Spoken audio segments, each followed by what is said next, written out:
Hello everyone, this is Priya Meena, Assistant Professor Physics, Government Girls College Sirohi. बच्चों BSc part second का ये next lecture है आपका paper first का, जो कि यूनिट फर्स्ट है आपकी। लास्ट लेक्चर में हमने बॉयल टेम्परेचर के बारे में बात करी थी। अब हम आपका जो नेक्स्ट टॉपिक है उसमें करेंगे एंड्रयूज एक्सपेरिमेंटल रिजल्ट, यानी कि एंड्रयूज के प्रायोगिक परिणाम क्या रहे वास्तविक गैसेस के लिए। उसने जब CO2 वगैरह का जो ग्राफ देखा था, उससे उसके एक्सपेरिमेंटल रिजल्ट्स क्या रहे उसके बारे में हम बात करेंगे। तो 1869 में एंड्रयूज ने CO2 पर एक्सपेरिमेंट किए। तो उसने क्या किया, जो समतापी जो यानी कि जो आइसोथर्मल वक्र होते हैं, आइसोथर्मल जो कर्व होते हैं, समतापी कर्व, इट मीन जिनमें टेम्परेचर हम कांस्टेंट रखते हैं और P और V के बीच में हम ग्राफ खींचते हैं। तो उन ग्राफों से उसने जो मान प्राप्त किए उनके बारे में बात करेंगे। उसने क्या किया, समतापी यानी कि टेम्परेचर को कांस्टेंट रखा। तो 10 डिग्री से 50 डिग्री तक के टेम्परेचर के बीच में उसने ग्राफ खींचे। पहले उसने कोई एक निश्चित ले लिया, फिर उसके बाद में कोई और टेम्परेचर ले लिया, इस तरह से 10 से 50 डिग्री के बीच में। अब इसमें क्या है, स्थिर तापों के बीच में इस वक्र में डायग्राम में दिखाया गया है वक्रों में कि यहाँ देखिए एक्स एक्सिस पे तो क्या है बच्चों, V है, यानी कि यहाँ पर कोई वॉल्यूम है, आयतन है। Y एक्सिस पर हमने प्रेशर लिया है, यानी कि दाब लिया है। यहाँ पर आप देखिए अलग अलग टेम्परेचर पे अलग अलग ग्राफ हैं। ये 13.1 डिग्री सेंटीग्रेड, 21.5, 31.1, इनके लिए अलग अलग हमने ऑब्जर्वेशंस किए हैं। अब इनके बारे में हम बात करेंगे, ग्राफ हमें क्या बताते हैं। सारे ग्राफ किसके लिए बच्चों, CO2 के लिए। तो इसको हम यदि हम डिस्कस करें तो सबसे पहले यदि हम 13.1 टेम्परेचर पर यदि देखें, तो हम यहाँ से यदि हम शुरू करें तो हम देखते हैं कि जैसे जैसे ये प्रेशर है, जैसे जैसे प्रेशर बढ़ता जाता है, यानी कि दाब हम बढ़ाते जाते हैं, वैसे वैसे इसका आयतन क्या हो रहा है बच्चों, कम हो रहा है। इट मीन्स जैसे जैसे गैस का दाब बढ़ता है, यानी कि प्रेशर बढ़ता है, उसका आयतन, इट मीन्स वॉल्यूम, बॉयल के नियम के अनुसार घटता जाता है। इसमें A से B तक यही वक्र दिखाता है, A से B तक यही दिखाता है, इसको प्रकट करता है। A से B में क्या है बच्चों, ये जो कर्व है जहां पर प्रेशर बढ़ रहा है और वॉल्यूम कम हो रहा है, तो यहाँ पर क्या है, ये जो CO2 है ये गैसियस अवस्था में होती है, गैसियस अवस्था में होती है।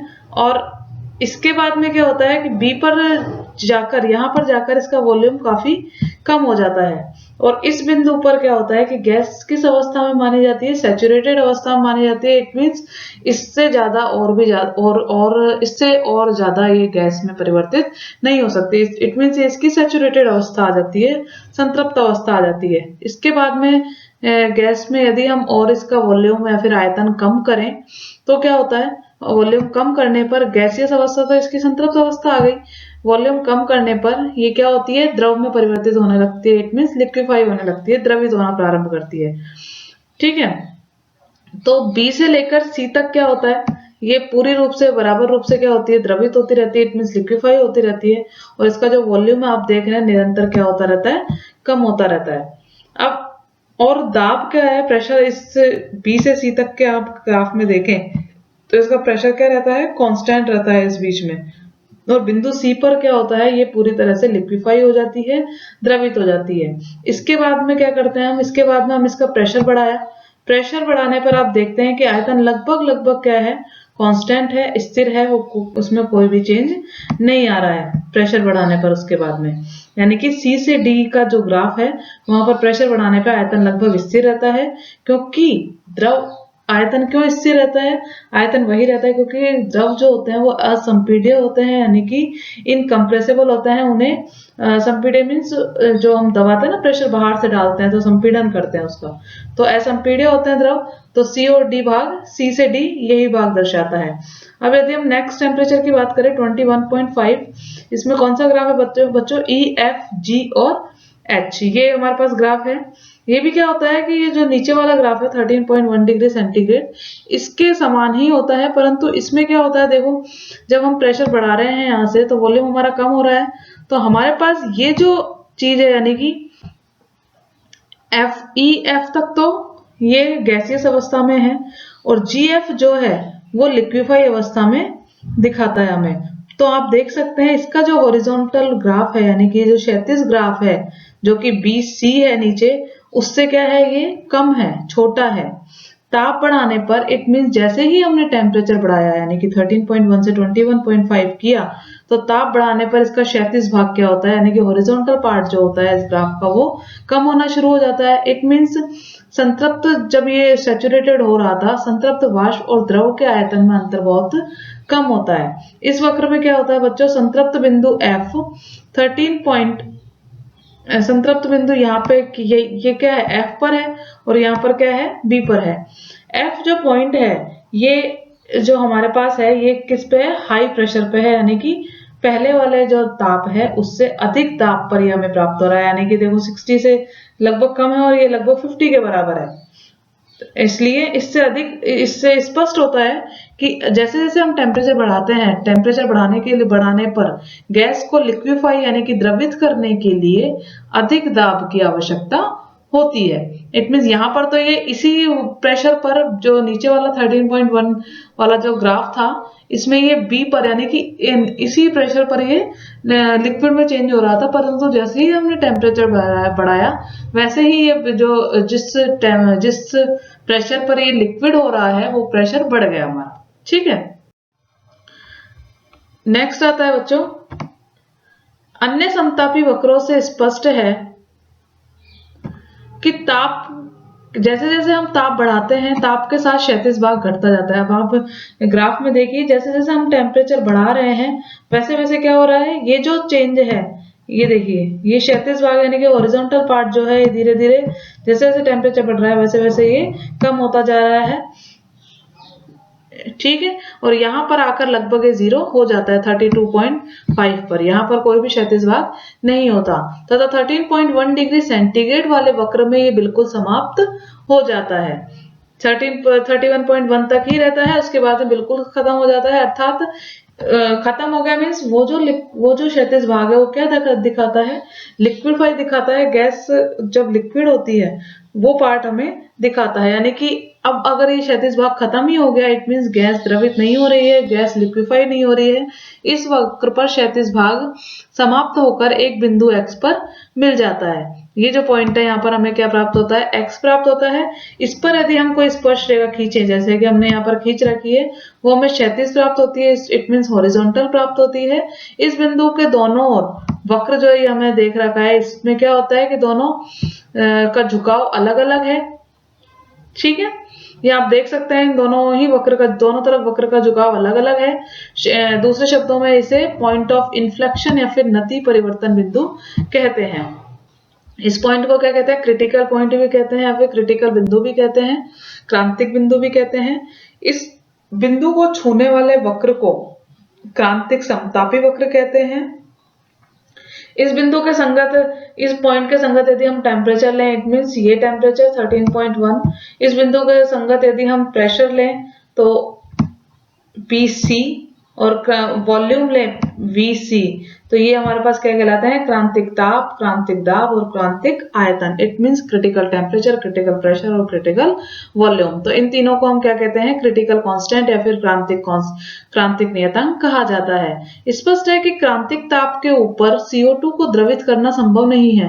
क्रांतिक ताप हमें ये प्राप्त हो गया 31.1, इसके ऊपर हम देखिए यहाँ पर पूरे गैस अवस्था में है, लिक्विफाई में चेंज ही नहीं हो रही है। इट मींस इससे ऊपर के ताप पर CO2 को द्रवित यानी कि लिक्विफाई करना संभव नहीं है, चाहे उस पर कितना भी अधिक दाब क्यों ना लगा दिया जाए। ताप 31.1 डिग्री सेंटीग्रेड वाले समतापी में यह भी पता चलता है कि दाब के बढ़ाने पर आयतन तेजी से कम होता है तथा उससे कहीं अधिक तेजी से, जितना कि बॉयल के नियम के अनुसार होना चाहिए। अब हम क्या करते हैं, समतापी वक्र हमें जितने भी प्राप्त हुए हैं इनके क्षैतिज भाग के जो सिरे हैं, इसका ये वाला पॉइंट C पॉइंट, इसका G पॉइंट और यहाँ पर ये X पॉइंट, इनको यदि हम मिलाकर एक ग्राफ खींचे तो हमें जो ग्राफ प्राप्त होता है बच्चों वो एक पैराबोला या फिर परवलय प्राप्त हो रहा है, जैसा कि आप डॉटेड बिंदु से देख सकते हैं। ये क्या होता है, X बिंदु पर स्पर्श करता है। इस परवलय के सीधी तथा वाष्प अवस्था अब इसमें क्या है बच्चों, क्रांतिक बिंदु के ऊपर यानी कि 32.5 डिग्री सेंटीग्रेड और 35.5 डिग्री सेंटीग्रेड के समतापी वक्रों से स्पष्ट है कि इसमें यद्यपि एक मोड़ है, परंतु इन पर खींची गई, ये जो मोड़ आ रहा है ना, परंतु इन पर खींची गई जो स्पर्श रेखा है वो क्षैतिज नहीं होती, यानी कि हॉरिजॉन्टल नहीं होती। इससे यह संकेत मिलता है कि गैस की संपीड़ितता, इट मींस कंप्रेसिबिलिटी, असाधारण रूप से अधिक होती है। अब इन वक्रों से यह भी स्पष्ट होता है कि जैसे जैसे हम दाब बढ़ाते हैं आयतन कम होने लगता है, कम होने लगता है। बिंदु x के निकट P बढ़ने से V कम होने का क्रम तीव्र हो जाता है, किंतु उच्च तापों पर यह प्रवृत्ति भी समाप्त हो जाती है। अब हम क्या करते हैं, जैसे जैसे ताप बढ़ाते हैं वक्रों में क्या होता है, मोड़ कम होता जाता है। 48.1 डिग्री सेंटीग्रेड ये वाला जो ग्राफ है, इसमें ये मोड़ बिल्कुल ही खत्म हो जाता है तथा वक्र बॉयल के नियम के अनुसार अतिपरवलय या फिर हाइपरबोला हो जाता है। यह वक्र स्थायी गैसों के वक्रों के समान होता है, अतः उच्च तापों पर CO2 स्थायी गैस की भांति व्यवहार करती है, यानी कि हायर टेम्परेचर पर जैसे जैसे हम जा रहे हैं तो इसका जो बिहेवियर है वो क्या हो गया, हाइपरबोला हो गया। इट मींस ये स्थायी गैस की भांति व्यवहार करने लगती है। अब आता है सातत्य अवस्था क्या होती है, स्टेट ऑफ कंटिन्यूटी क्या होती है। एंड्रयूज के समतापी वक्रों से द्रव तथा गैसीय अवस्था के बीच सातत्य होने का ज्ञान भी होता है। चित्र 3 में बिंदु x से ऊपर CO2 केवल गैस के रूप में है, ये आपको बता चुकी हूं मैं। इस ताप से नीचे यह वाष्प तथा द्रव दोनों के रूप में हमें प्राप्त होती है। चित्र 3 में क्या होता है, वक्र EFGH जो है, जो कि आपको 21.5 डिग्री सेंटीग्रेड पर है, इसमें क्या है, V पॉइंट पर गैस वाष्प अवस्था में है। ठीक है, इसी वक्र पर बिंदु L,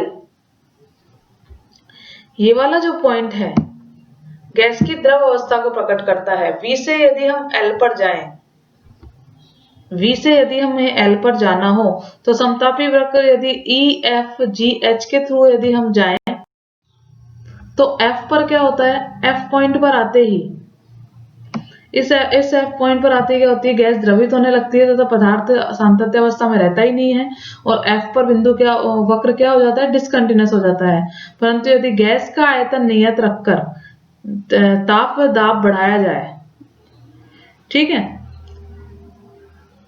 गैस का आयतन नियत रखकर यदि हम ताप, टेम्परेचर बढ़ रहा है और दाब भी यदि बढ़ाया जाए तो इस अवस्था में G पर आकर रुक जाती है और उसके बाद में दाब को स्थिर रखकर यदि ताप घटाया जाए तो गैस की अवस्था बिंदु L के संगत हमें प्राप्त हो जाती है। यानी कि परवलय यदि हम इस ग्राफ के थ्रू ना जाएं तो हम इस ग्राफ के थ्रू भी L अवस्था में जा सकते हैं। अब जो हमें इस ग्राफ से जो रिजल्ट्स प्राप्त हुए हैं वो कुछ इस प्रकार से हैं कि कोई भी गैस अपने क्रिटिकल टेम्परेचर के नीचे अवश्य द्रवित हो सकती है। ठीक है, क्रिटिकल टेम्परेचर हमें क्या मिला था, 31.1, तो इससे नीचे क्या है, लिक्विफाई हो सकती है। प्रत्येक गैस के लिए क्रिटिकल टेम्परेचर होता है जिसके ऊपर गैस को द्रवित नहीं किया जा सकता। इट मींस इस टेम्परेचर से ऊपर आपको पता है कि हमें गैस सारी क्या है, लिक्विफाई नहीं हो सकती, चाहे उस पर कितना भी प्रेशर क्यों ना लगाया जाए।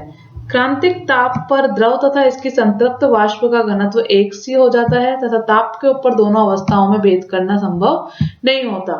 क्रांतिक ताप जो होता है उसके निकट गैस की संपीड़ितता बहुत अधिक होती है तथा ठीक क्रांतिक ताप पर अनंत हो जाती है। क्रांतिक ताप के ऊपर गैस का व्यवहार चिरसम्मत कहलाने वाली गैसों के समान हो जाता है। ठीक है, चिरस्थायी जो परमानेंट गैसेस होती है ना, उसकी तरह बिहेव करती है क्रिटिकल टेम्परेचर के ऊपर। अब नेक्स्ट जो आता है वो आता है वास्तविक गैस का अवस्था समीकरण। इट मींस वान डेर वाल मॉडल। वास्तविक गैस से आदर्श, जो गैसेस आदर्श गैस के नियम का पालन नहीं करती वो क्या कहलाती है, वास्तविक गैसेस कहलाती है, रियल गैसेस कहलाती है।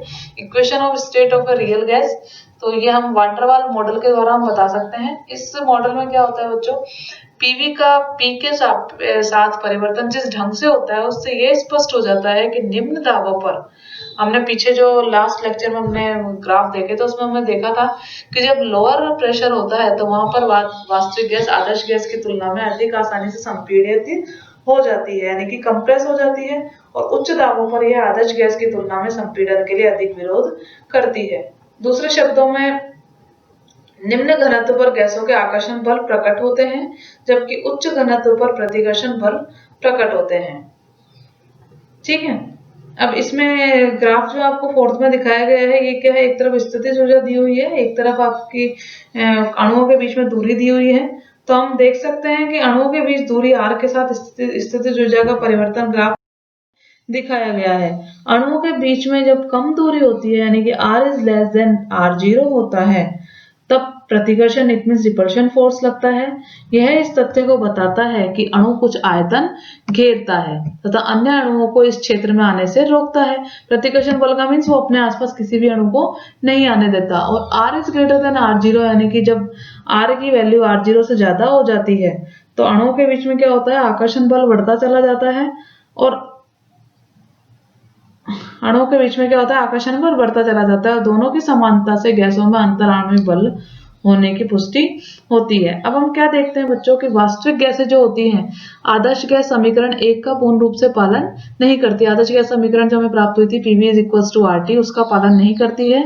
इसमें क्या होता है कि समीकरण दो प्रमुख संकल्पनाओं पर आधारित होती है।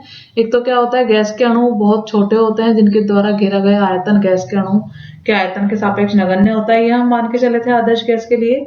और अणु पर एक दूसरे का कोई भी मतलब आकर्षण बल कार्य नहीं करता है। लेकिन हम क्या देखते हैं, जो एक्सपेरिमेंटल रिजल्ट हमें प्राप्त होते हैं वो हमें क्या प्राप्त होता है कि वास्तविक गैसें जो होती हैं, वास्तविक गैसों का एक फाइनाइट साइज होता है, इनमें से एक परिमित आकार होता है और वो परस्पर एक दूसरे को आकर्षित भी करते हैं। अतः वास्तविक गैसों का अवस्था समीकरण आदर्श गैस समीकरण से कुछ भिन्न होना चाहिए। तो हमने यदि आदर्श गैस समीकरण का इक्वेशन यदि हम देखें तो हमारे पास एक विरियल समीकरण प्राप्त होता है जो कि ये है PV = A + B/V + C/V²। ये क्या होता है कि आयतन के आप देख सकते हैं इनवर्स जो पावर्स है यानी कि व्युत्क्रम जो घातें हैं उनकी एक श्रेणी है यानी कि एक सीरीज है। तो हमारे पास इनके जो एक तो कोफिशिएंट है इनका मान हमें पता होना चाहिए। तो इनके मानों को हम पता करने के लिए और वास्तविक गैस समीकरण हमारे पास होती क्या है वो पता करने के लिए हम जो नेक्स्ट करते हैं वो है वान डेर वाल समीकरण।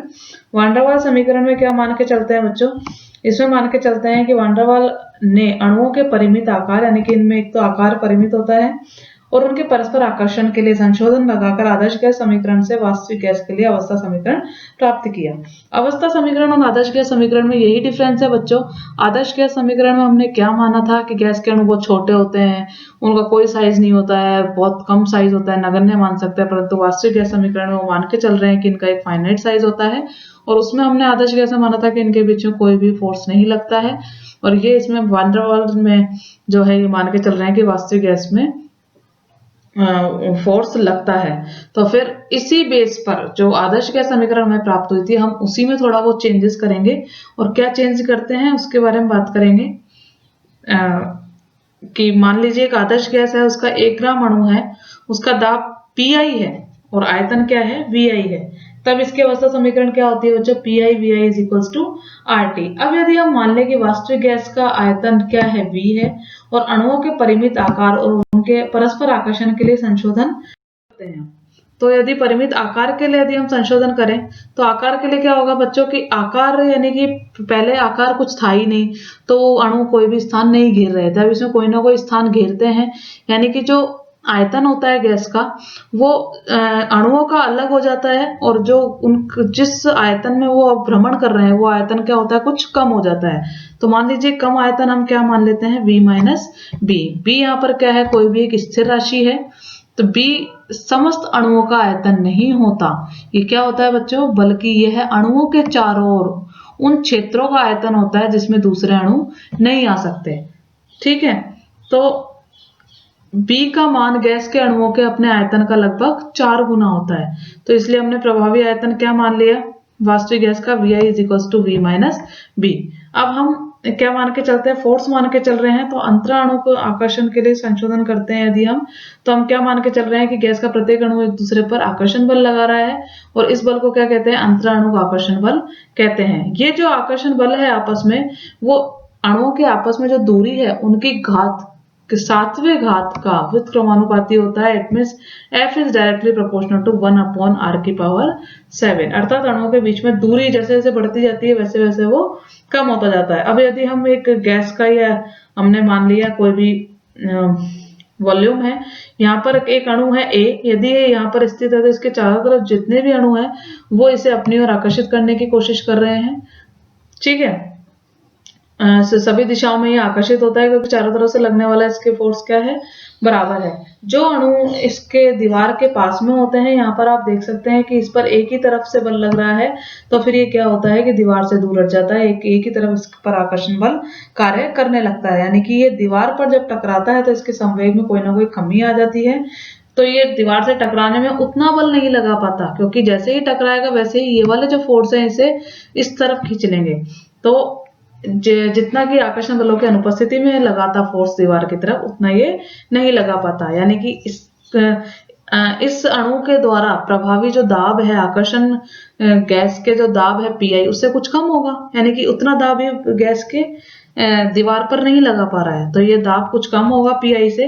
तो मान लीजिए दाब यदि बीटा कम हो तो P इज इक्वल्स टू, हमने मान लिया वास्तविक गैस के लिए पीआई माइनस बीटा, तो हमारे पास पीआई क्या हो गया, PI is equals to P plus beta. ये हमारे पास दोनों चेंजेस आ गए बच्चों, आयतन में और दाब में। अब हम क्या करते हैं कि बीटा का मान प्रति एकांक आयतन में आकर्षित करने वाले अणुओं की संख्या, दाब में कमी जो हो रही है ना बीटा, वो पर यूनिट वॉल्यूम में जितने आकर्षित करने वाले अणु हैं उनकी संख्या पर, तथा दीवार पे जो पर यूनिट एरिया में जो अणु टकरा रहे हैं उनके अणुओं की संख्या पर निर्भर करता है।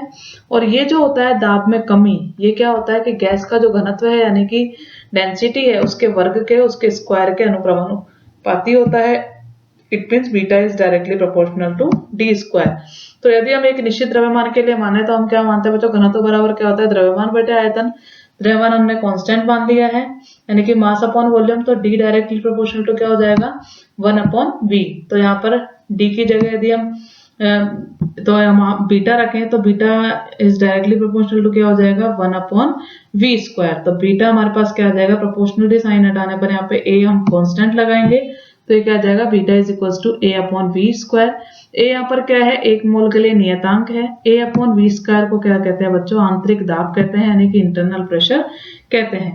अब हम क्या करते हैं, हमारे पास बीटा का मान आ गया। बीटा का मान हम जो हमारे पास पिछली समीकरण थी P I is equals to P plus beta, उसमें यदि हम रख दें तो हमारे पास पी आई की वैल्यू क्या आ गई बच्चों, P plus A upon V square. ये तो हमारे पास पी आई आ गया।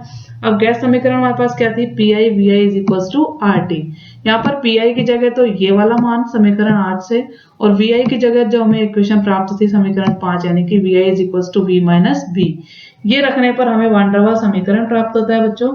ये वान डेर वाल समीकरण क्या होता है, P plus A upon V square V minus B is equals to R T. ये आपको याद रखना है बच्चों। वास्तविक गैस समीकरण क्या होता है, PV is equals to R T का ही रूप है। इसमें पी में कुछ चीज ऐड हुई है और आयतन में कुछ ना कुछ कम हुआ है। और ये क्यों कम हुआ है, आपको पता है कि वास्तविक गैस में हमने एक तो आकर्षण बल को माना है और एक हमने उसमें कुछ ना कुछ आकार माना है उसके अणुओं का। और यदि हम 1 मोल की बात ना करें, n मोल की बात करें, तो फिर ये हो जाएगा हमारे पास ये समीकरण कुछ इस तरह का प्राप्त होता है। पर आपको 1 मोल के लिए याद रखना है P plus A upon V square V minus B is equals to R T. तो ये था आपका वान डेर वाल समीकरण, जो कि वास्तविक गैस बेसिक है आपकी थर्मोडायनेमिक्स का। एक तो आदर्श गैस का समीकरण आपको हमेशा याद रखना है और एक वान डेर वाल गैस का समीकरण। Thank you.